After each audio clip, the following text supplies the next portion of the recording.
당신 누구야? 도대체 당신 얼굴이 왜 내 얼굴이랑 똑같은 거야? 태주가 경악하며 소리쳤습니다. 두 남자의 시선이 버스 백미러라는 좁은 유리 조각 안에서 날카롭게 엉켰습니다. 숨소리조차 들리지 않는 정적 속에서 그들은 알지 못했습니다. 이 만남은 단순한 우연이 아니라 49년 전 거대 재벌가의 검은 욕망에 의해 찢겼던 비극의 서막을 여는 열쇠가 될 것임을. 이제 대한민국을 뒤흔들 처절한 참교육과 피해의 폭수가 이 낡은 버스 안에서 시작되고 있었습니다. 윤태주의 인생은 언제나 겨울이었습니다. 1975년에 그 차가웠던 새벽, 부산의 한 보육원 앞 차가운 시멘트 바닥에 버려졌던 그날부터 그의 삶에 볕이 든 적은 단 한 번도 없었습니다. 부모의 얼굴은커녕 성씨조차 몰라 보육원 원장이 대충 지어준 윤 씨를 가슴에 달고 그는 세상이라는 거친 파도에 맨몸으로 던져졌습니다. 어린 시절 태주가 기억하는 것이라고는 배고픔을 참기 위해 마셨던 수돗물의 비린내와 조금이라도 느리면 날아오던 보육원 형들의 매질 뿐이었습니다. 태주는 죽지 않기 위해 살았습니다. 남들 다 가는 수학여행 한번 가본 적 없고 친구들이 교복을 입고 깔깔거릴 때 그는 공사판에서 제 몸보다 무거운 벽돌을 날랐습니다. 새벽엔 신문을 돌리고 밤엔 식당 불판을 닦으며 손가락이 짓무르고 발톱이 빠져도 울지 않았습니다. 아니, 울 자격조차 없다고 생각했습니다. 자신을 버린 부모를 향한 원망조차 사치였던 그에게 남은 것은 오직 생존이라는 본능 하나였습니다. 그렇게 49년을 버틴 끝에 그가 얻은 것은 낡은 버스 운전대 하나와 매일 밤 삭신이 쑤셔 잠을 못 이루는 지독한 신경통뿐이었습니다. 반면 버스에 올라탄 남자 한두경의 삶은 겉보기에 평온했습니다. 시립도서관 사서로 일하며 평생 책 냄새 속에 살아온 그는 태주와 달리 정갈하고 지적인 분위기를 풍겼습니다. 하지만 도경의 내면 역시 태주 못지않은 아픔이 자리잡고 있었습니다. 그는 양부모의 지극한 사랑을 받고 자랐지만 10년 전 그들이 사고로 세상을 떠난 뒤 다시 혼자가 되었습니다. 양부모가 죽기 직전 눈물로 고백했던 너를 산부인과 근처 보육원에서 데려왔다는 사실은 도경의 평생을 괴롭히는 거대한 의문부호였습니다. 운명은 2025년의 어느 노을 지는 오후, 퇴근길 인파에 섞여 버스에 올라탄 도경은 평소처럼 카드를 찍고 자리에 앉으려다 멈칫했습니다. 운전석 위 볼록 거울에 비친 기사의 얼굴. 그것은 도경이 매일 아침 거울을 보며 매만지던 자신의 얼굴과 소름 끼칠 정도로 일치했습니다. 눈매 깊이, 입술의 두께, 심지어 왼쪽 뺨에 아주 작게 남은 화상 흉터의 위치까지 말입니다. 태주 역시 심장이 터질 듯한 압박감을 느꼈습니다. 거스름 돈을 세던 그의 거친 손가락이 마비된 듯 멈췄습니다. 그는 본능적으로 차를 갓길에 세웠습니다. 뒷차들의 경적이 고막을 찢을 듯 울려 퍼졌고 승객들이 기사 양반, 왜 이러는 거야? 라며 짜증 섞인 소리를 내뱉었지만 태주에게는 아무 소리도 들리지 않았습니다. 오직 제 앞에 서 있는 자신과 똑같은 얼굴을 한 남자의 존재만이 세상의 전부였습니다. 태주가 떨리는 목소리로 물었습니다. 당신 75년생 맞지? 부산에서 태어난 거 맞지? 도경은 대답 대신 품 안에서 명함을 꺼내 태주의 투박한 손 위에 올려두었습니다. 명함을 건네는 도경의 손끝이 파르르 떨리고 있었습니다. 두 사람은 아무 말도 하지 않았지만 49년간 몸속을 흐르던 같은 피가 외치고 있었습니다. 우리는 타인이 아니라고, 누군가에 의해 강제로 잘려나간 한 몸의 일부라고 말입니다. 그날 밤 도경은 도서관의 권한을 이용해 1975년의 마이크로필름 자료를 샅샅이 뒤지기 시작했습니다. 태주를 만난 충격으로 잠조차 오지 않았습니다. 만약 자신들이 쌍둥이라면 왜 그토록 철저하게 찢겨 유기되어야 했는지 알아야만 했습니다. 어두컴컴한 자료실, 리더기에 파르스름한 불빛이 도경의 초췌한 얼굴을 비쳤습니다. 수천 페이지의 신문 기사를 넘기던 도경의 손가락이 한 지점에서 얼어붙었습니다.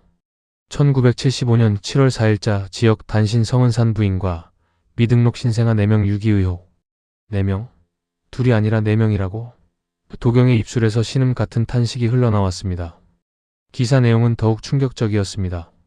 당시 지역 최대의 권력가이자 재벌이었던 서태성 회장의 가문과 연결된 병원에서 불길한 징조라는 이유로 갓 태어난 아이들을 조직적으로 빼돌렸다는 짧은 기록.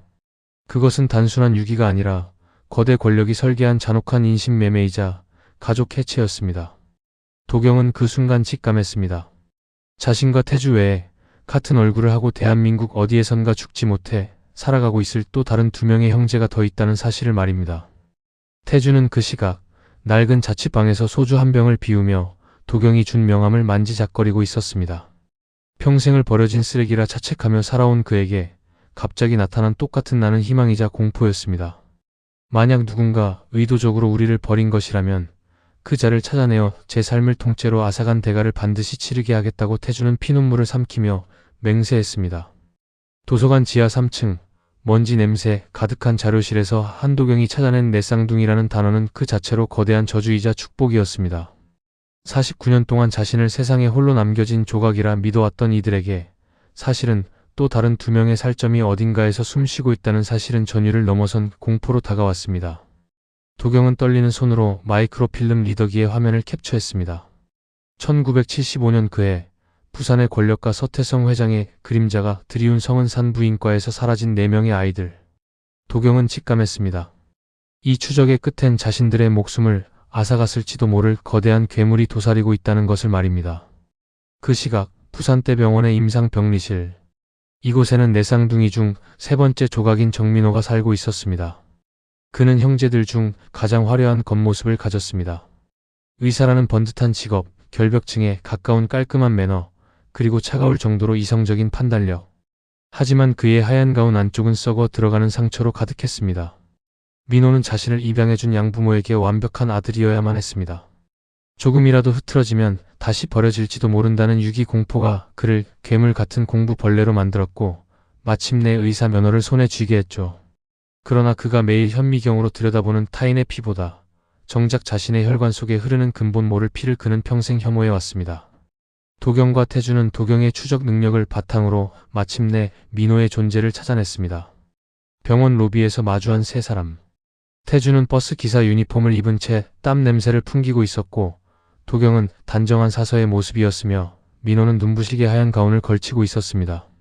얼굴은 소름 끼치도록 똑같았지만 그들이 걸어온 인생의 궤적은 너무나 달랐습니다. 민호는 자신과 똑같은 얼굴을 한 두 남자를 보는 순간 평생 쌓아온 이성의 성벽이 무너져 내리는 것을 느꼈습니다. 하지만 그는 이를 악물고 외면하려 했습니다. 나는 가족 같은 거 관심 없습니다. 내 인생에 당신 같은 밑바닥 인생들이 엮이는 거 소름 끼치게 싫으니까 당장 나가세요. 민호의 차가운 톡설은 태주의 가슴에 대못을 박았습니다. 밑바닥에서 굴러온 태주에게 의사 동생의 멸시는 세상의 어떤 매질보다 아팠습니다. 하지만 운명은 그들을 가만두지 않았습니다. 도경은 민호에게 신문 기사 폭사본을 내밀며 마지막 경고를 남겼습니다. 우리가 버려진 게 아니라 누군가에 의해 처리된 것이라면 의사인 당신도 진실을 알아야 하지 않겠냐는 말에 민호의 눈동자가 흔들렸습니다. 그리고 그들은 마지막 조각, 막내 여동생 오세린을 찾아 나섰습니다. 그녀는 부산 외곽의 작은 보육원 해뜨는 집에서 교사로 일하고 있었습니다. 세린은 형제들 중 가장 순수했지만 동시에 가장 처절한 외로움을 견뎌온 인물이었습니다. 그녀는 매일 밤 아이들의 숙제를 도와주며 속으로 빌었습니다. 자신도 누군가의 동생이었으면, 누군가의 딸이었으면 좋겠다고 말이죠. 태주와 도경, 그리고 마음을 돌려 몰래 뒤따라온 민호가 보육원 마당에 들어섰을 때 세린은 아이들과 함께 흙장난을 치고 있었습니다. 햇살을 받으며 웃고 있는 그녀의 옆얼굴을 본 순간 3명의 오빠는 동시에 숨이 멎었습니다. 설명할 수 없는 슬픔과 그리움이 파도처럼 밀려왔습니다. 세린 역시 낯선 남자들의 방문에 고개를 돌렸고 그곳에 선 자신과 똑 닮은 3명의 남자를 본 순간 들고 있던 물통을 떨어뜨렸습니다. 49년 어머니의 자궁 안에서 서로의 심장 소리를 들으며 자랐던 4개의 생명이 마침내 한 공간에 모인 것입니다. 4사람은 보육원 근처의 낡은 찻집에 마주 앉았습니다. 태주의 거친 손, 도경의 정갈한 손, 민호의 차가운 손, 그리고 세린의 가느다란 손이 테이블 위에서 얽혔습니다. 그들은 아무 말도 하지 못하고 서로의 얼굴만 바라보며 눈물을 흘렸습니다. 특히 가장 냉정했던 민호가 세린의 손을 잡고 미안하다, 늦어서 미안해라고 읊조릴 때 찻집의 공기는 형언할 수 없는 애틋함으로 가득 찼습니다. 하지만 감동도 잠시, 도경은 준비해온 자료를 펼쳤습니다. 그들이 왜 뿔뿔이 흩어져야 했는지, 왜 누구는 버스 기사로, 누구는 의사로, 누구는 고아로 살아야 했는지에 대한 추악한 진실의 서막이었습니다. 4명의 형제가 마주 앉은 부산대병원의 VIP 상담실 안에는 에어컨에 기계적인 소음마저 얼어붙게 만드는 기묘한 정적이 감돌았습니다. 정민호가 직접 체열하고 분석한 DNA 결과지는 그들의 운명을 확정짓는 선고문과 같았습니다. 유전적 일치율 99.9%. 도망칠 곳도 부정할 방법도 없는 진실 앞에서 네 사람은 서로의 얼굴을 멍하니 바라보았습니다. 태주의 거친 손등 위로 툭 떨어진 눈물 한 방울이 이 모든 비극의 무게를 대변하는 듯 했습니다. 하지만 감동에 젖어 있을 시간은 없었습니다. 그들을 버린 자들이 이제는 그들의 존재 자체를 지워버리기 위해 움직이기 시작했기 때문입니다. 민호는 떨리는 손으로 자신의 서랍 깊숙한 곳에서 낡은 비단 주머니 하나를 꺼냈습니다. 그 안에서 나온 것은 세월의 때가 타긴 했지만 여전히 은은한 빛을 내뿜는 은빛 목걸이였습니다. 펜던트 뒤쪽에는 알파벳 Y자가 정교하게 각인되어 있었습니다. 이게 내 입양 서류랑 같이 들어있던 유일한 유품이야. 민호의 말에 세린이 자신의 목등을 더듬더니 똑같은 디자인의 목걸이를 꺼내놓았습니다. 도경과 태주 역시 마찬가지였습니다. 4개의 목걸이가 테이블 위에 나란히 놓이는 순간 그것은 마치 49년 전 어머니가 흘린 피눈물의 결정체처럼 번뜩였습니다. 이 Y는 무엇을 의미하는 것일까? 연일까 아니면 누군가의 이름일까? 그때였습니다. 평온하던 병원 복도에서 거친 구둣발 소리가 들려왔습니다. 민호의 진료실 문이 거칠게 박차고 열리며 검은 양복을 입은 사내들이 들이닥쳤습니다. 그들은 인사를 건네기도 전에 테이블 위에 놓인 목걸이들을 후었습니다. 재벌가 서태성 회장의 비서실 소속이자 현재 후계 구도를 다투고 있는 선하영 부사장의 수하들이었습니다. 그들의 눈빛에는 인간에 대한 예의 따위는 없었습니다. 오직 주인의 명령을 수행하는 사냥개의 살기만이 가득했습니다. 그 목걸이들 우리 회장님 물건입니다. 당장 내놓고 조용히 사라지시죠. 밑바닥 인생들이 감히 넘볼 자리가 아닙니다. 우두머리 사내의 차가운 명령에 태주의 눈에서 불꽃이 튀었습니다. 태주는 평생을 길바닥에서 굴러먹은 근성으로 사내의 앞을 가로막았습니다. 이게 왜 니들 회장님 거야? 우리 엄마가 우리 목에 걸어준 건데. 하지만 사내들은 비웃으며 태주의 가슴팍을 거칠게 밀쳤습니다. 엘리트 의사인 민호가 나서서 법적 절차를 운운하며 그들을 제지하려 했지만 권력의 개들은 법보다 주먹이 가깝다는 것을 증명하듯 민호의 하얀 가운을 움켜쥐었습니다. 일촉즉발의 순간 보육원 교사로만 보였던 세린이 의외의 행동을 보였습니다. 그녀는 자신의 목걸이를 움켜쥐고 창가로 달려가 외쳤습니다. 한 발짝만 더 오면 이거 밖으로 던져버릴 거야.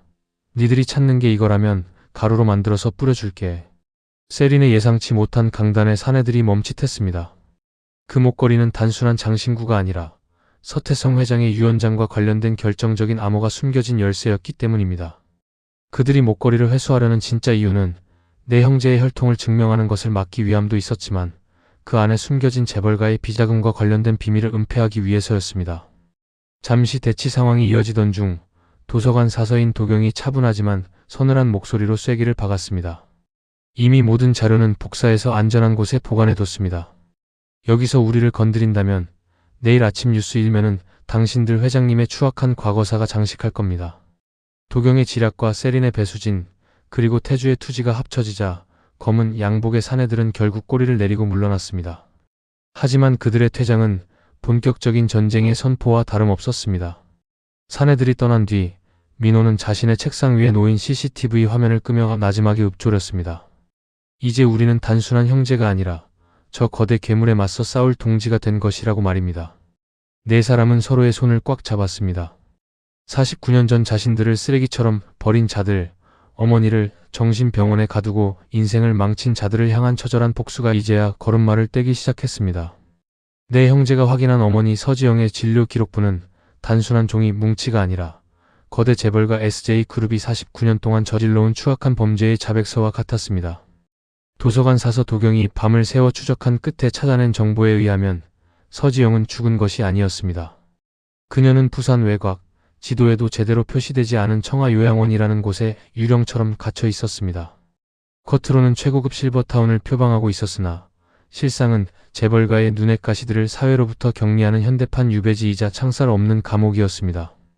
의사인 민호는 그 요양원으로 향하는 약품 리스트를 분석하며 경악을 금치 못했습니다. 이건 치료제가 아니야. 사람의 정신을 몽롱하게 만들어 기억을 지우고 의지를 꺾어버리는 강력한 진정제들이야. 민호의 떨리는 목소리에 태주는 주먹을 불끈 쥐었습니다. 자신의 인생을 쓰레기통에 던져버린 것도 모자라 자신들을 낳아준 어머니를 50년 가까이 약물로 사육해왔다는 사실은 태주의 야성적인 본능을 깨웠습니다. 49년 동안 핸들을 잡으며 쌓인 태주의 울분은 이제 거대한 폭발을 앞둔 화산처럼 들끓었습니다. 그들은 지체하지 않았습니다. 법은 멀고 권력은 높았지만 형제의 피는 뜨거웠습니다. 태주는 자신이 운전하는 15번 버스를 몰고 요양원으로 향했습니다. 회사에 보고도 하지 않은 무단 탈취였으나 태주에게 그 낡은 버스는 이제 어머니를 구출할 최후의 전차였습니다. 버스 안에는 도경과 민호, 그리고 세린이 결연한 표정으로 앉아 있었습니다. 요양원 정문 앞에는 검은 양복을 입은 경비원들이 철통 같은 보안을 유지하며 그들을 막아섰습니다. 고압 전류가 흐르는 거대한 강철문은 감히 누구도 넘볼 수 없는 권력의 상징처럼 버티고 있었습니다. 요양원의 보안팀장은 스피커를 통해 차갑게 경고했습니다. 당장 차 돌려. 여기는 사유지다. 한 발짝만 더 들어오면 발포도 불사하겠다. 하지만 태주의 눈에는 거대한 강철문 너머에서 고통받고 있을 어머니의 환영만이 보였습니다. 태주는 기어를 변속하며 엑셀을 끝까지 밟았습니다. 낡은 버스의 엔진이 비명을 지르며 검은 연기를 내뿜었습니다. 태주는 옆자리에 앉은 동생들을 향해 나지막이 한마디를 던졌습니다. 꽉 잡아라. 이제부터 우리 인생 가로막는 것들은 전부 다 부수고 들어간다. 굉음과 함께 15톤의 버스가 강철문을 향해 돌진했습니다. 귀를 찢는 듯한 금속음과 함께 요양원의 정문이 종이장처럼 구겨지며 떨어져 나갔습니다. 경비원들은 혼비백 사나여 흩어졌고 태주는 멈추지 않고 본관 건물의 로비까지 진입했습니다. 유리창이 박살나며 사방으로 파편이 튀었지만 태주의 눈은 흔들림이 없었습니다. 당황한 보안 요원들이 곤봉을 들고 몰려왔으나 이미 기세가 꺾인 그들은 분노에 찬 태주의 주먹을 감당할 수 없었습니다. 태주는 평생 공사판과 길바닥에서 다져진 거친 몸짓으로 사내들을 하나둘 바닥에 꽂아버렸습니다. 민호와 도경은 태주가 길을 트는 사이 요양원의 중앙통제실을 점거했습니다. 도경은 도서관 자료를 정리하듯 침착하게 보안 시스템에 암호를 해킹했고 민호는 의료 차트를 뒤져 어머니 서지영이 갇힌 특수병동 701호의 위치를 찾아냈습니다. 폭도는 미로처럼 복잡했고 곳곳에서 재벌가의 사주를 받은 사냥개들이 그들을 가로막았지만 네 형제는 마치 한 몸처럼 움직였습니다. 세리는 아이들을 돌보던 부드러운 손으로 주사기를 움켜쥐고 앞장서는 민호를 보조하며 어머니를 향해 달렸습니다. 마침내 도착한 701호. 육중한 방화문 너머에는 49년간 그리워했던 그러나 단 한 번도 불러보지 못한 이름 엄마가 있었습니다. 문이 열리는 순간 네 사람은 그대로 얼어붙었습니다. 창백한 조명 아래 앙상하게 마른 체구의 노파가 멍하니 창밖을 바라보고 있었습니다. 그녀의 목에는 형제들이 가진 것과 똑같은 하지만 빛을 잃어버리는 빈 목걸이가 걸려 있었습니다. 약물에 취해 초점이 흐려진 그녀의 눈동자가 천천히 형제들을 향했습니다. 그녀는 믿을 수 없다는 듯 아주 작은 목소리로 읊조렸습니다. 태주야, 도경아, 민호야, 세리나. 꿈속에서 매일 불렀는데 이제 나를 데리러 온 거니? 49년 전 아이들을 보육원 앞에 두고 돌아서며 피눈물을 흘렸던 서지영은 자신의 아이들을 한눈에 알아봤습니다. 세린이 달려가 어머니를 품에 안았고 태주는 그 자리에 무릎을 꿇고 통곡했습니다. 하지만 감동의 재회도 잠시 요양원 복도 끝에서 수십 대의 차량 불빛이 들이닥쳤습니다. 소식을 듣고 달려온 SJ그룹의 실세이자 서지영의 조카인 선아영 부사장이었습니다. 그녀는 수십 명의 사설 경호원을 대동한 채 싸늘한 미소를 지으며 병실 입구에 나타났습니다. 감히 내 허락도 없이 내 물건에 손을 대?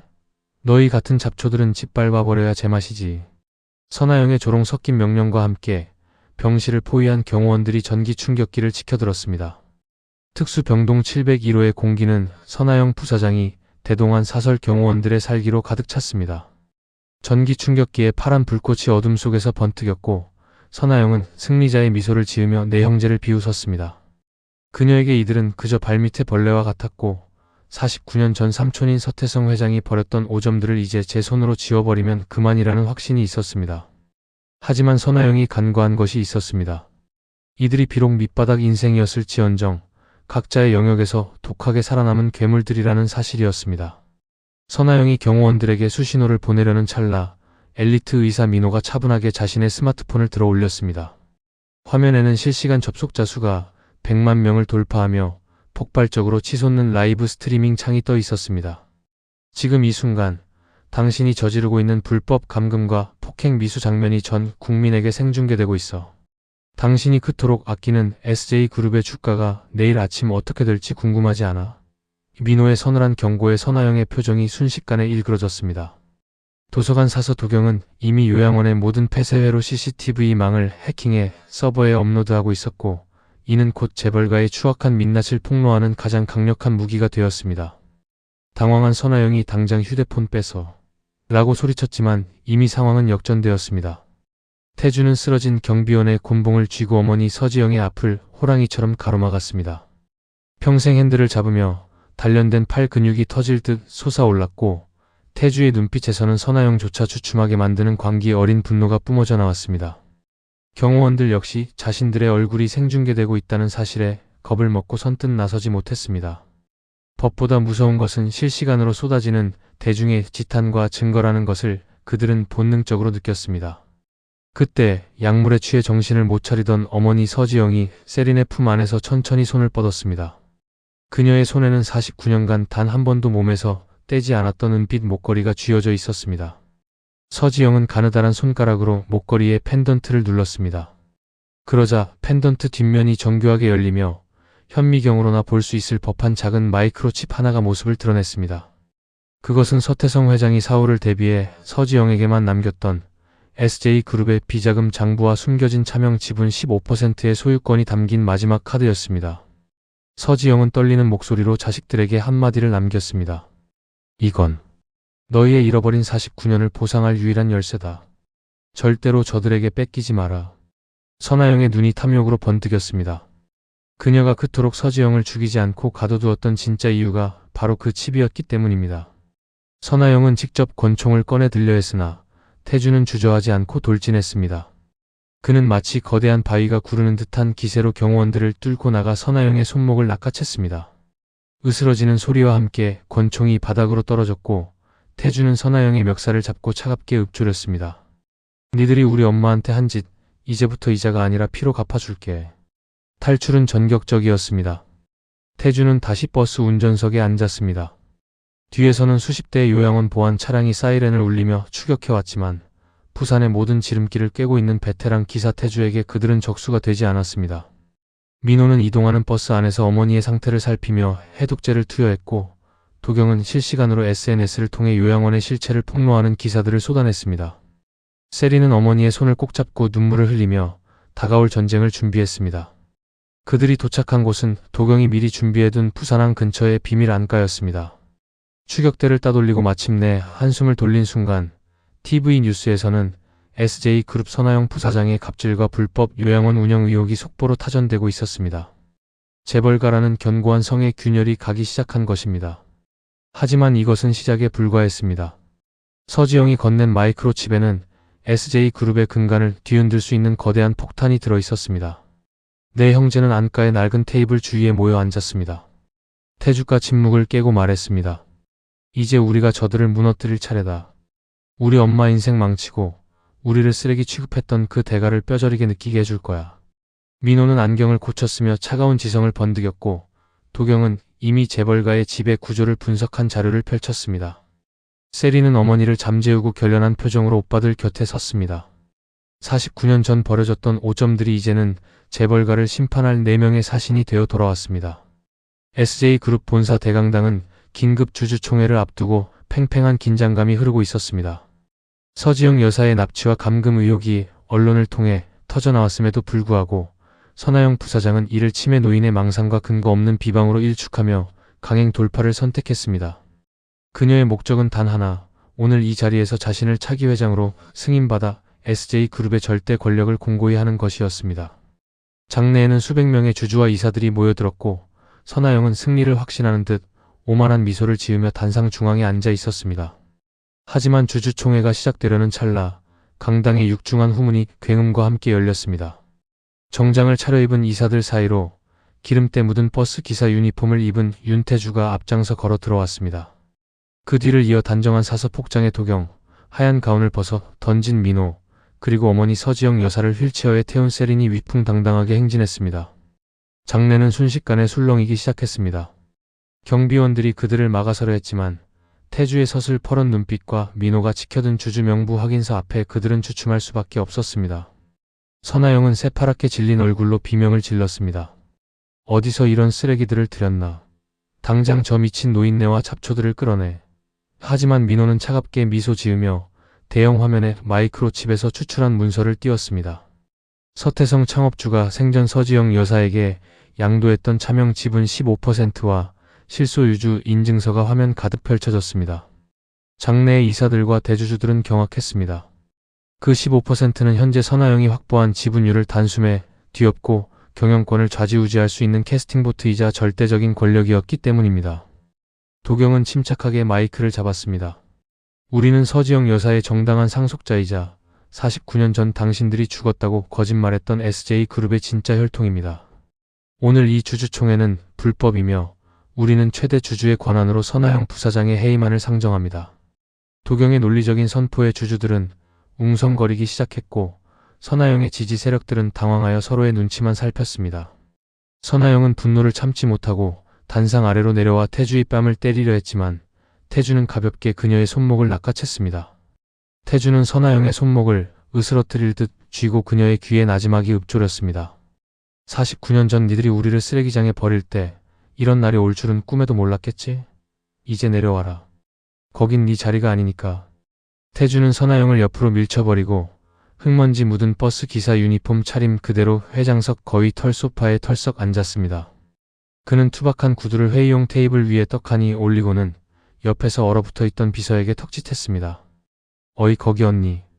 나 목마른데 믹스커피 한 잔만 타와봐. 아 설탕은 넉넉하게 3스푼 넣고. 대한민국 최고 재벌가의 심장부에서 버스 기사가 커피 심부름을 시키는 전대미문의 광경에 이사들은 넋을 잃었습니다. 선하영은 굴욕감에 몸을 떨며 네가 감히 여기가 어디라고 라며 발악했지만 태주는 비웃으며 덧붙였습니다. 아 깜빡했네. 커피는 네가 타와야겠다 나영아. 이제 넌 부사장도 아니고 우리 회사 알바생보다 못한 신세잖아. 언니한테 배우기 싫으면 네가 직접 타와야지. 선하영이 분노로 실신하기 직전 민호는 법무팀을 대동하여 그녀에게 수갑을 채운 경찰들을 들여보냈습니다. 요양원 불법 감금 및 약물 오남용 그리고 비자금 조성 혐의에 대한 체포영장이었습니다. 선하영이 처절하게 끌려나가는 모습을 보며 태주는 여유롭게 커피를 들이켰습니다. 주주총회장은 순식간에 네 형제의 압도적인 카리스마 아래 장악되었습니다. 49년간 밑바닥에서 멸시받던 자들이 대한민국에서 가장 높은 자리에 앉아 참교육을 완성하는 순간이었습니다. 하지만 승리의 기쁨도 잠시 휠체어에 앉아있던 어머니 서지영 여사가 태주의 손을 잡으며 떨리는 목소리로 말했습니다. 조심해라. 나영이가 끝이 아니야. 저 뒤에 너희 외할아버지를 죽이고 지배구조를 조작한 진짜 괴물이 숨어있다. 서지영 여사의 시선은 강당 2층 VIP실의 불투명한 유리 너머를 향하고 있었습니다. 그곳에는 SJ그룹의 고문이자 50년 전부터 모든 음모를 설계했던 백발의 노신사가 차가운 눈빛으로 이 모든 광경을 지켜보고 있었습니다. 주주총회장의 화려한 조명 아래서 맛본 승리의 향취는 그리 오래가지 않았습니다. 선하영을 몰아내고 SJ그룹의 심장부에 깃발을 꽂았다고 생각한 순간 네 형제는 상상조차 할 수 없었던 거대한 벽에 가로막혔습니다. 경영권을 확보했음에도 불구하고 그룹의 모든 가용 자금과 해외 비자금 계좌가 마치 약속이라도 한 듯 일제히 동결된 것입니다. 알고 보니 선하영은 거대 조직의 꼭두각시에 불과했고 그 뒤에는 반세기 동안 SJ그룹의 자금주를 주물러온 백고문이라는 노신사가 버티고 있었습니다.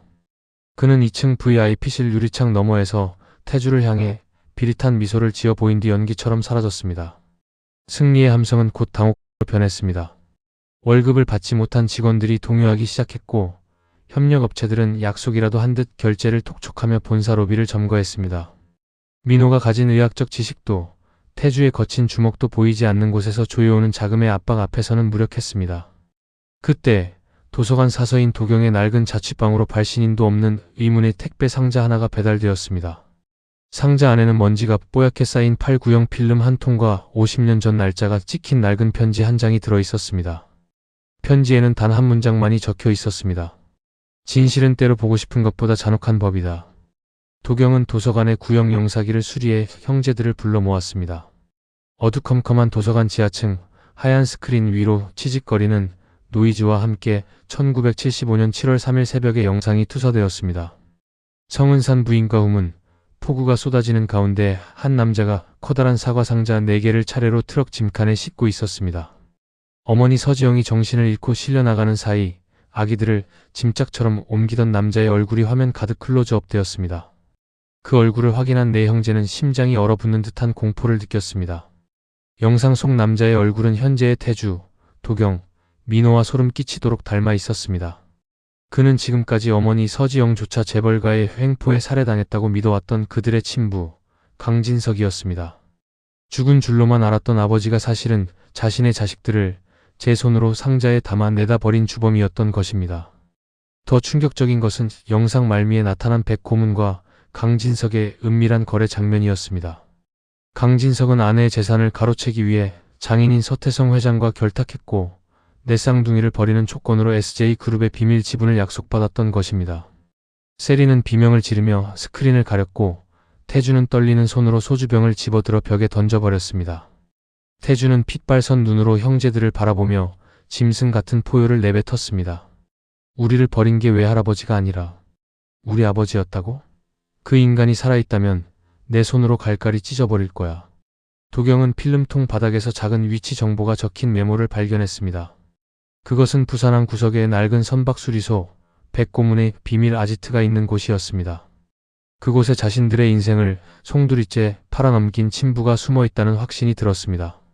민호는 자신의 수술칼을 챙겼고 태주는 버스 타이어 레버를 손에 쥐었습니다. 그들은 더 이상 정의를 믿지 않았습니다. 자신들을 배신한 핏줄과 그 뒤에서 모든 것을 설계한 백고문을 향한 처절한 사적 제재만이 남았습니다. 내 형제는 태주의 버스에 올라타 부산항으로 질주했습니다. 비바람이 몰아치는 항구의 밤은 50년 전 그들이 버려졌던 그날처럼 어두웠습니다. 수리소 입구에는 백고문이 고용한 수십 명의 용병이 길을 막아섰지만 친부의 배신이라는 잔혹한 진실 앞에 눈이 뒤집힌 태주를 막을 수는 없었습니다.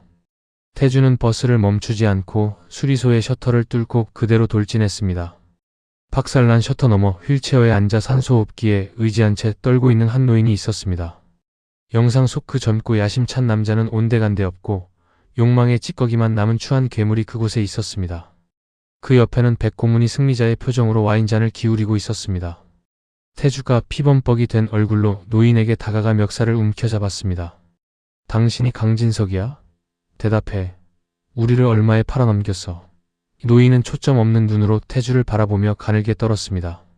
하지만 백고문이 비웃으며 쐐기를 박았습니다. 그는 너희 아버지가 아니다. 그는 너희 아버지가 저지른 범죄의 증인일 뿐이지. 진짜 내 아버지는 지금 이 나라의 가장 높은 곳에 앉아 있거든. 진실의 끝에는 또 다른 진실이 기다리고 있었습니다. 강진석은 대역이었고 내 형제를 버린 진짜 배우이자 친부는 현재 대권 가도를 달리고 있는 유력 정치인이자 SJ그룹의 사위였던 정재권 의원이었습니다. 백고문은 그 비밀을 쥐고 50년 동안 SJ그룹을 배후에서 조종해온 설계자였습니다. 내 형제는 자신들이 상대해야 할 적이 일개 재벌가를 넘어 국가 권력의 정점과 닿아있음을 깨달았습니다. 절망적인 상황 속에서 도경이 백고문의 와인잔을 걷어차며 선포했습니다. 정치인이건 재벌이건 상관없어. 우리 엄마를 저 꼴로 만들고 우리를 버린 놈들은 그 자리가 무덤이 될 때까지 끌어내려 줄 테니까. 서울 광화문 광장은 푸른 깃발과 수십만 인파의 함성으로 가득 찼습니다. 대한민국 역사상 가장 강력한 대권 후보로 꼽히는 정재권 의원의 대선 출정식 날이었습니다. 그는 서민의 대변인, 정의의 사도라는 완벽한 가면을 쓴 채 단상 위에서 사자후를 토하고 있었습니다. 하지만 그 눈부신 조명 아래 49년 전 자신의 야망을 위해 갓 태어난 내 쌍둥이를 쓰레기 상자에 담아내다 버린 인면수심의 괴물이 숨어있다는 사실을 아는 이는 오직 내 형제뿐이었습니다. 정재권은 이제 국가 권력이라는 절대적인 방패를 손에 넣기 직전이었고 그에게 내 형제는 반드시 짓밟아 없애야 할 과거의 잔해에 불과했습니다.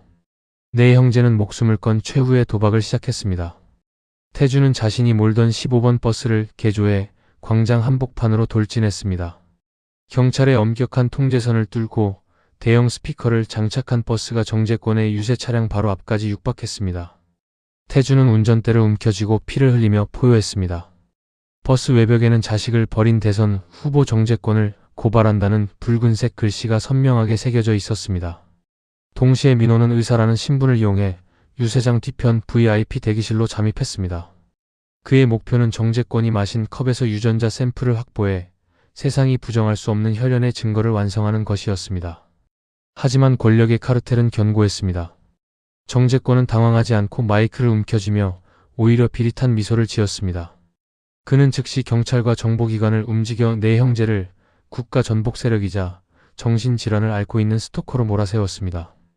유세장에 배치된 수백 명의 전투경찰이 태주의 버스를 에워쌌고 곤봉과 최루탄이 난무하는 가운데 태주는 차 밖으로 끌려나와 차가운 아스팔트 바닥에 짓눌렸습니다.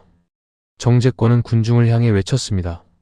저들은 민주주의를 파괴하려는 불순한 세력입니다. 거짓 선동으로 우리 가문을 모함하는 자들에게 결코 굴복하지 않겠습니다. 민호 역시 VIP실 근처에서 보안 요원들에게 붙잡혀 무차별적인 폭행을 당했습니다. 그의 하얀 가운은 구둣발에 짓밟혀 누더기가 되었고 어렵게 구한 유전자 샘플도 부서질 위기에 처했습니다. 공권력이라는 거대한 몽둥이 앞에 진실은 무력해 보였습니다. 광장의 대형 스크린에는 정재권의 화려한 공약 영상이 흘러나왔고 사람들은 선동당해 내 형제를 향해 돌을 던졌습니다. 밑바닥 인생들의 절규가 국가 권력이라는 거대한 소음 속에 묻혀가던 그때 광장 전체를 뒤흔드는 날카로운 소음과 함께 정재권의 목소리가 아닌 낯선 여자의 목소리가 스피커를 통해 터져나왔습니다. 막내 세린이었습니다. 그녀는 정재권의 부인이자 어머니 서지영 여사의 이복 동생인 서세영의 비밀 금고에서 찾아낸 녹취록을 방송 송출 차량에 연결하는 데 성공했습니다. 50년 전 정재권이 서세영과 결탁해 서지영을 정신병원에 가두고 아이들을 내다 버리기로 모의했던 그날의 대화가 광장 가득 울려 퍼졌습니다. 지영이 언니 아이들 상자에 담아서 처리했어. 이제 SJ그룹 지분은 우리 거야. 그 쓰레기 같은 핏줄들 평생 세상 빛 못 보게 해줄게. 서세영의 소름 끼치는 음성과 그에 동조하는 정재권의 비열한 웃음소리가 시민들의 귀에 꽂혔습니다. 광장은 순간 얼음물을 끼얹은 듯 정적에 휩싸였습니다. 단상 위에서 당당하던 정재권의 얼굴이 순식간에 제빛으로 변하며 파르르 떨렸습니다. 가면이 벗겨진 괴물의 추악한 민낯이 드러나는 순간이었습니다. 태주는 아스팔트에 얼굴이 박힌 채로 피 섞인 웃음을 지었습니다. 민호는 부서진 유전자 감정 결과지를 치켜들며 사력을 다해 외쳤습니다. 보았느냐? 이것이 당신이 그토록 감추려 했던 당신의 핏줄이자 당신의 죄악이다. 이 시민들의 눈빛이 분노로 바뀌었고 정재권을 향하던 찬양은 거센 야유와 비난으로 변했습니다. 하지만 백고문과 정재권은 포기하지 않았습니다. 그들은 현장에 있던 모든 방송 중계팀의 전원을 강제로 차단하고 특공대를 투입해 내 형제를 현행범으로 체포하려 했습니다. 진실이 밝혀졌음에도 권력의 괴물은 마지막 발악을 하며 형제들의 목줄을 죄어왔습니다. 태주는 동생들을 향해 소리쳤습니다. 아직 안 끝났어. 이제 이 괴물의 심장부로 직접 들어간다. 우리가 태어난 그 병원, 모든 죄가 시작된 그곳에서 마지막 참교육을 완성한다. 형제들은 분노한 군중의 호의 속에 경찰의 포위망을 뚫고 진실의 종지부를 찍기 위해 성은산 부인과가 있던 자리로 향했습니다. 폭우가 쏟아지는 부산의 옛 성은산 부인과 폐허. 49년 전 내 생명이 강제로 찢겨나갔던 그 비극의 발원지는 이제 잡초와 썩은 냄새만이 가득한 지옥의 아가리처럼 입을 벌리고 있었습니다. 대선 후보 정재권의 가면을 벗긴 내 형제는 이제 이 음모의 최종 설계자 백고문과의 마지막 결전을 위해 어둠 속으로 발을 들였습니다. 이곳 지하 금고 어딘가에 백고문이 반세기 동안 SJ그룹을 지배해온 치명적인 약점과 비밀 장부가 숨겨져 있다는 도경의 추적이 그들을 이끌었습니다. 하지만 건물 안에는 백고문이 마지막 발악으로 배치한 무장용병들이 살기를 뿜으며 매복해 있었습니다. 지하로 내려가는 계단은 피와 녹물로 뒤덮여 미끄러웠습니다. 갑자기 천장에서 치익 소리와 함께 무색무취의 치명적인 마취가스가 살포되었습니다. 형제들이 정신을 잃으려는 찰나 엘리트 의사 민호가 미리 준비해온 고농도 아드레날린 주사기를 형제들의 허벅지에 망설임 없이 꽂아 넣었습니다. 정신 차려. 여기서 잠들면 영원히 못 깨어나.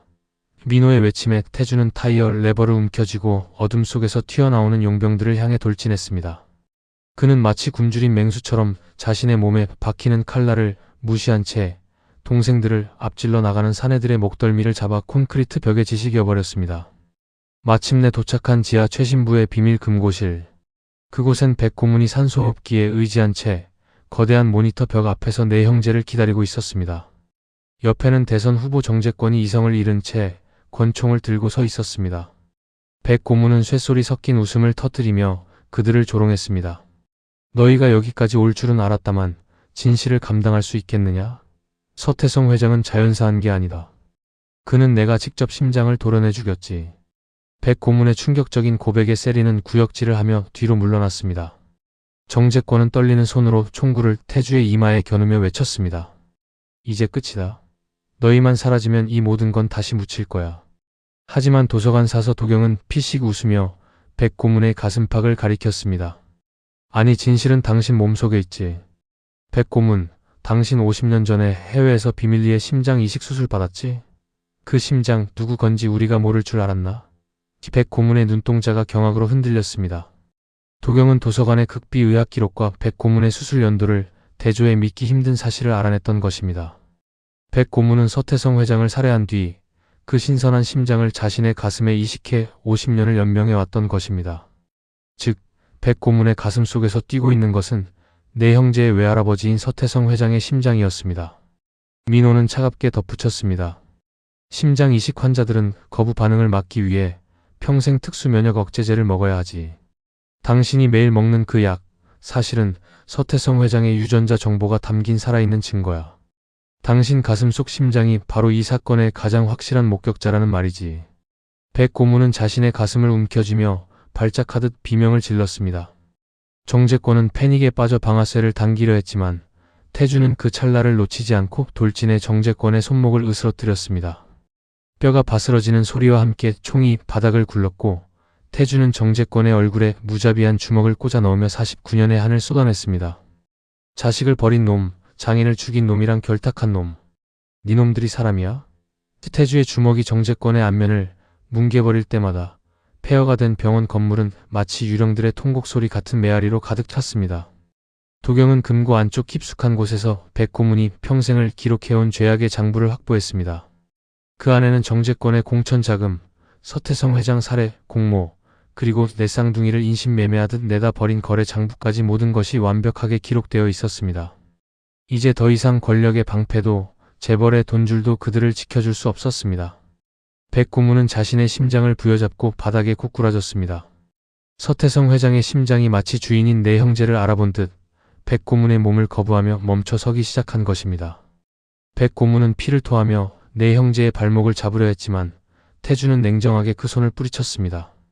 당신은 죽어서도 그 심장의 주인에게 용서받지 못할 거야. 이제 지옥에 가서 직접 사죄해. 내 형제는 무너져 내리는 성은산 부인과 폐허를 뒤로하고 밖으로 걸어 나왔습니다.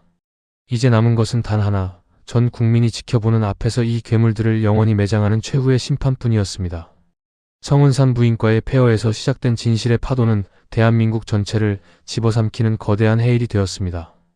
도경이 확보한 죄악의 장부가 세상에 공개되자 대선 지지율 1위를 달리던 정재권 의원의 화려한 성체는 단 하룻밤 만에 먼지처럼 바스러졌습니다.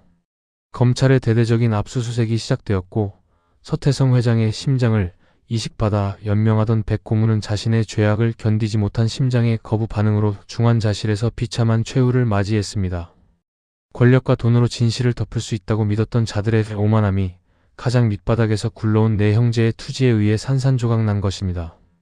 법정의 피고인석에 선 정재권의 모습은 처참했습니다.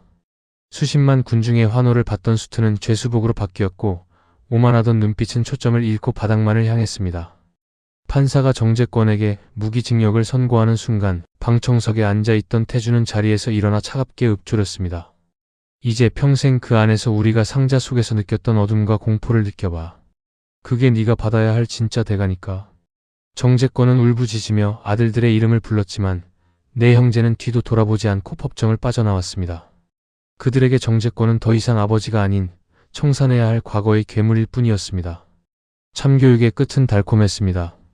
SJ그룹의 경영권은 정당한 상속자인 서지영 여사와 내 형제에게 완전히 돌아왔습니다. 하지만 이들은 재벌가의 화려한 생활에 안주하지 않았습니다. 태주는 자신이 몰던 15번 버스를 SJ그룹의 사회공헌 셔틀로 기증했고 민호는 그룹의 자본을 투여해 국내 최대 규모의 미혼모 전담 병원을 세웠습니다. 도경은 사라진 아이들의 기록을 추적해 가족을 찾아주는 정보센터를 구축했으며 세리는 보육원 해뜨는 집을 현대식 복지시설로 재건축해 아이들의 진정한 어머니가 되었습니다. 49년 전 버려졌던 오점들이 이제는 세상을 밝히는 4개의 태양이 되었습니다. 어머니 서지영 여사의 회복은 기적과도 같았습니다. 자식들의 극진한 간호와 약물 해독 치료 덕분에 그녀는 다시 붓을 들 수 있게 되었습니다. 그녀의 복귀작은 전 세계 미술계를 뒤흔들었습니다. 캠퍼스 중앙에 흩어져 있던 4개의 은빛 선이 하나의 거대한 원으로 합쳐지는 형상을 담은 연결이라는 작품이었습니다. 전시회 당일 네 형제는 각자의 목에 걸려있던 은빛 목걸이를 하나로 합쳐 어머니의 목에 걸어드렸습니다. 펜던트 뒷면에 Y자 4개가 모여 하나의 꽃 모양을 완성하는 순간 49년간 멈춰있던 시간이 다시 흐르기 시작했습니다. 전시회장 한 구석에서 태주는 동생들을 바라보며 투박한 손으로 눈물을 훔쳤습니다. 버스 기사로, 사서로, 의사로, 보육원 교사로 각기 다르게 살아왔던 49년의 세월은 이제 서로를 지탱하는 거대한 뿌리가 되었습니다. 태주는 나지막이 말했습니다. 우리가 쓰레기 상자 속에서 살아남은 이유가 있었네. 오늘 이렇게 엄마랑 같이 웃으려고 그랬나 보다.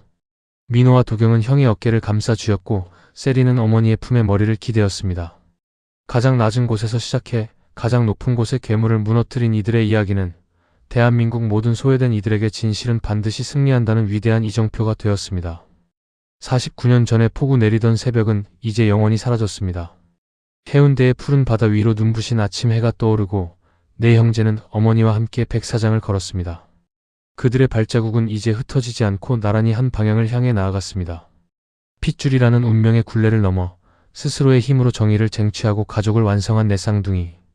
이들의 위대한 여정은 여기서 멈추지 않고 또 다른 상자 속 아이들에게 손을 내미는 희망의 서사로 영원히 기록될 것입니다. 49년 만에 비로소 만개한 네 송이의 꽃, 그 향기가 온 세상을 따뜻하게 덮으며 대단원에 막이 내렸습니다. 오늘의 이야기가 즐거우셨다면 좋아요와 구독을 부탁드립니다.